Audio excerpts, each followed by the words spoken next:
Husain bin Abdurrahman, beliau berkata, Umarah bin Ruwaibah pernah melihat Bishr bin Marwan ketika berdoa pada hari Jumaat. Faqala Umarah, maka Umarah berkata, qabbahallahu hatainil yadain. Semoga Allah merosakkan kedua tangan ini, ataupun membinasakan kedua tangan ini. Qala Zaidah, perawi ini Zaidah berkata, Husain berkata, haddatsani Umarah menceritakan kepadaku, katanya, sesungguhnya aku melihat Rasulullah sallallahu alaihi wasallam ketika di atas mimbar, baginda tidak lebih daripada buat begini, yakni sababah, yakni dengan jari telunjuk dia, yang jari yang mengiringi ibu jari dia, yakni jari telunjuk dia lah, itu ya. Tak ada angkat tangan berdoa. Dengan sanadnya Imam Abu Daud meriwayatkan daripada Sahal bin Sa'ad, beliau berkata, tidak pernah kulihat Rasulullah sallallahu alaihi wasallam menghulurkan kedua tangannya sama sekali dalam keadaan berdoa di atas mimbar dan bukan di atas mimbar. Tetapi aku pernah melihat Nabi sallallahu alaihi wasallam begini saja, dan beliau mengisyaratkan dengan jari telunjuk dia dan memegang jari tengah dia ni dengan ibu jari, gitu ya.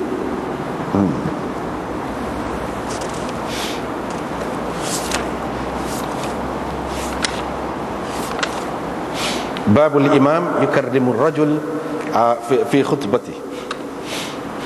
Yani pada ketika duduk khutbah ataupun duduk di atas mimbar itu, bolehkah imam bercakap ataupun khatib itu bercakap dengan seseorang, sesuatu yang di luar daripada khutbah? Itu hendak sini. Imam Abu Daud bagi riwayat daripada Jabir, dia kata, apabila Nabi sallallahu alaihi wasallam duduk di atas mimbar pada hari Jumaat, pernahlah maknanya, apabila Nabi sallallahu alaihi wasallam duduk di atas mimbar pada hari Jumaat dan Nabi sallallahu alaihi wasallam nampak ada orang berdiri, qala, Nabi sallallahu alaihi wasallam pun kata, ijlisu, kamu semua duduk. Ibnu Mas'ud pada ketika itu sedang mari, dia sampai dekat pintu, dia pun dengar Nabi sallallahu alaihi wasallam kata, ijlisu, kamu duduk. Terus dia duduk dekat pintu masjid. Nabi sallallahu alaihi wasallam pun nampak dia. Nabi sallallahu alaihi wasallam pun kata, mari, hai Ibnu Mas'ud, mari sini. Lepas tu hadis seperti tadilah.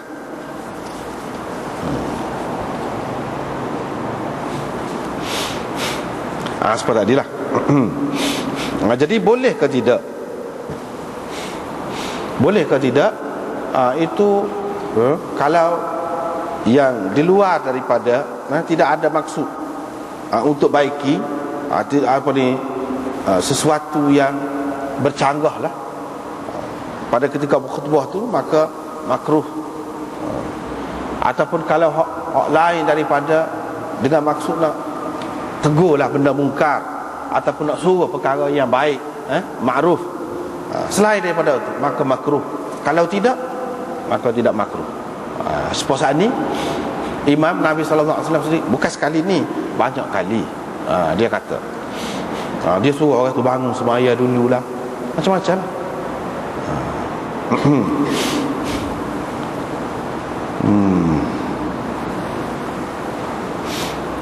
Maknanya tak apalah kalau dengan maksud amar bil ma'ruf ataupun nahi anil munkar. Sebab itu termasuk di dalam maksud khutbah tu. Sebab itu tak apa. Tapi kalau hak tidak lagu tu, itu makruh. Makruh.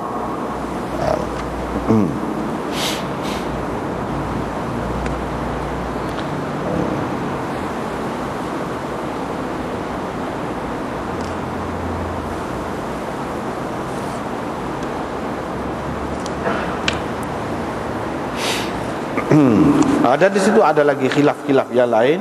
Ada yang mengatakan tak leh, bukan setakat makruh, tapi makna haram. Kalau tidak ada kaitan lah, tidak ada kaitan dengan amar ma'ruf dan nahi anil munkar.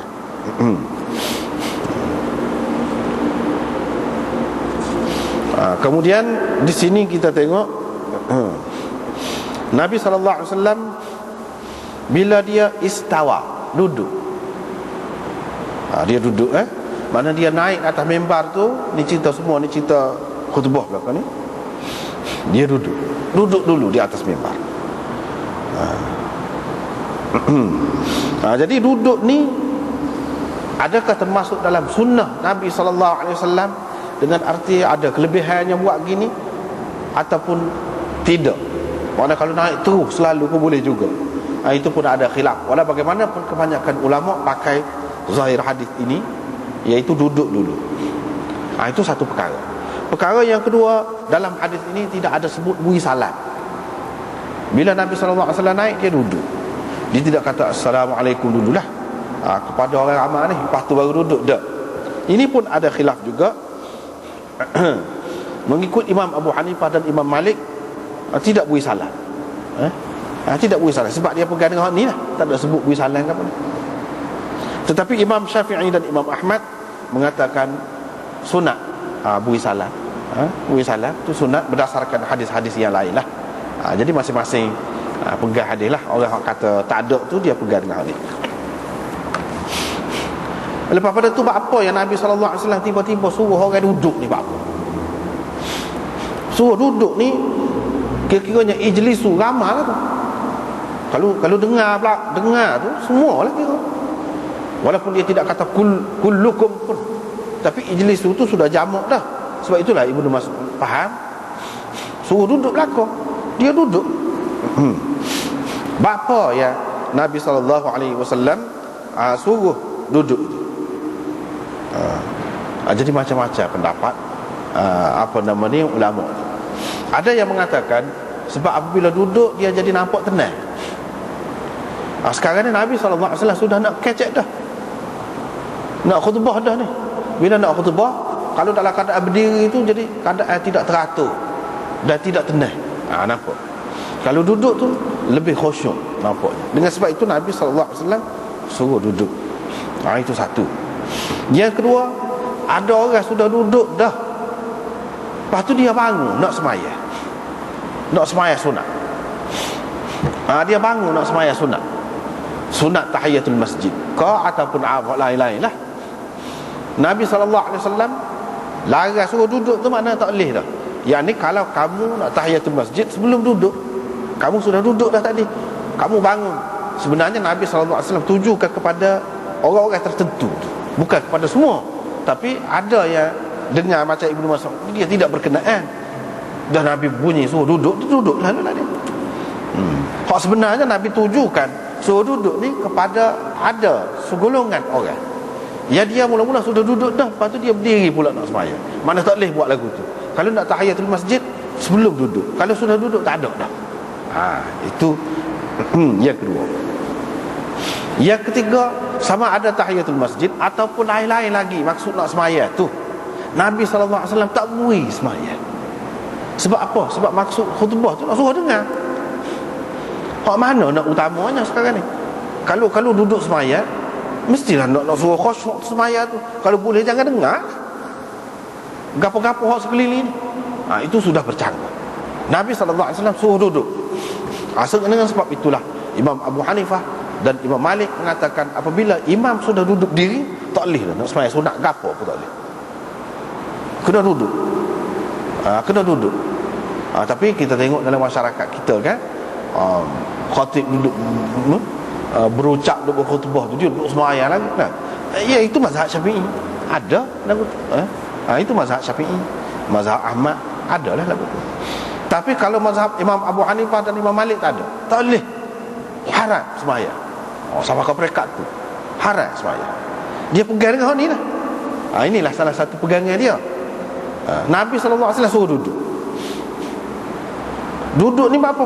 Kalau hak berdiri, apa aja suruh duduknya saja-saja. Takkan saja-saja, tak ada maksud. Maksud apa sini? Orang ni nak semaya, dengan sebab tu dia suruh duduk. Mana tak boleh semaya apa-apa pun. Tak boleh.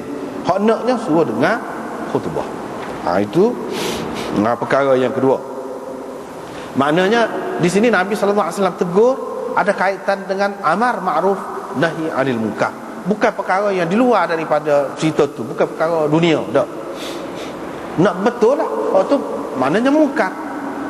Benda tak molek tu buat tu, walaupun zahirnya nampak molek nak sembahyang. Nabi sallallahu alaihi wasallam tegur. Tegur lagu tu tak apa. Pada ketika imam duduk ataupun khatib sedang berkhutbah pun tak apa. Lepas pada tu Nabi sallallahu alaihi wasallam bila tengok Ibnu Mas'ud tu duduk, dia pun suruh mari. Apa maksud dia suruh mari? Dia ada beberapa pendapat. Satunya sebab Nabi sallallahu alaihi wasallam bukan maksud nak suruh duduk semua orang hok diri itu, tidak. Ibnu Mas'ud tu tak ada sebab untuk dia duduk. Dia tengah jalan masuk dalam masjid, apa nak duduknya? Mari teruslah. Maksudnya gitu, marilah. Aku suruh duduk tadi ada cerita lain. Kamu tak tahu. Itu hak kita sebut tadilah, orang nak semaya tadi tu. Ataupun duduk cacara, duduk dalam dah duduk cacar. Hak tu hak maksudnya. Yang pertama. Yang kedua, Nabi sallallahu alaihi wasallam nak beri keutamaan kepada Ibnu Mas'ud. Sebab dia ni termasuk dalam sahabat besar Nabi sallallahu alaihi wasallam. Walaupun dia mari agak lewat pada ketika tu, Nabi sallallahu alaihi wasallam sudah duduk berucap dah. Nabi sallallahu alaihi wasallam bila tengok dia duduk di belakang tu, dia suruh mari. Maknanya mari duduk depan supaya dia ni duduk dekat dengan Nabi sallallahu alaihi wasallam, sama ada pada ketika khutbah ataupun selepas pada ketika semaya, sesuai dengan hak dia kata dalam hadis yang lain, iaitu liyalini minkum ataupun liyalini minkum ulul ahlami wan nuha.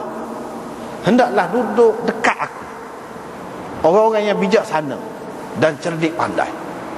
Hak bijaksana, hak cerdik ni sebab Ibnu Mas'ud tu lah. Dia termasuk dalam fuqaha sahabat. Sebab itu Nabi suruh duduk depan. Supaya apa? Supaya dia dapat dia dapat tengok molek dan dapat dengar molek, dan itu dapat disampaikan kepada orang lain pula. Itu tujuannya. Itu yang pertama, hadis yang pertama. Lepas tu Abu Daud kata, hadis ini hak maklumnya, kata dia, adalah riwayat yang mursal. Semua orang riwayatkan seperti tadilah. Kalau sampai ke Atha, daripada Atha tu terus dia ambil daripada Nabi sallallahu alaihi wasallam. Atha ni bukan seorang sahabat, tetapi tabi'i. Bila tabi'i dia ambil daripada Nabi sallallahu alaihi wasallam, dia tak ada, mesti dia ambil, ada orang teguh dia tu. Bermakna riwayat ini riwayat mursal. Tidak langsung lah, ada putus tu daripada Nabi sallallahu alaihi wasallam. Sekat tu.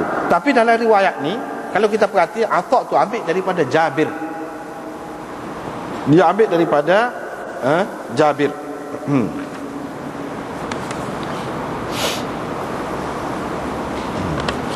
Bila dia ambil daripada Jabir, Abu Daud nak cerita hak tu lah.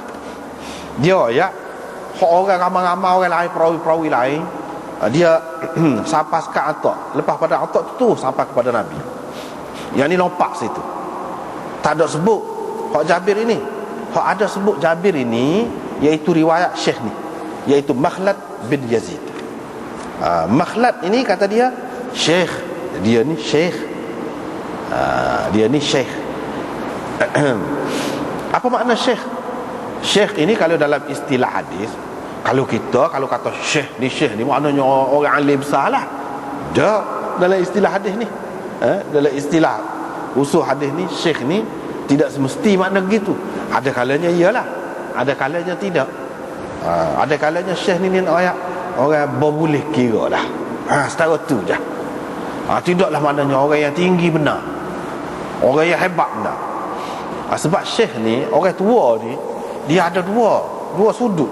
Ada sudut lebih, ada sudut kurang. Kalau sudut lebih, orang tua ni dia banyak pengalaman. Kalau ilmu dia banyak, kita kata dah muka dia orang lama, sudut lebih. Tapi ada juga kadang-kadang orang tua ni, bila dia tua kan, dia jadi alah kenyayuk lah, alah kelupa lah, tu sudut kurang.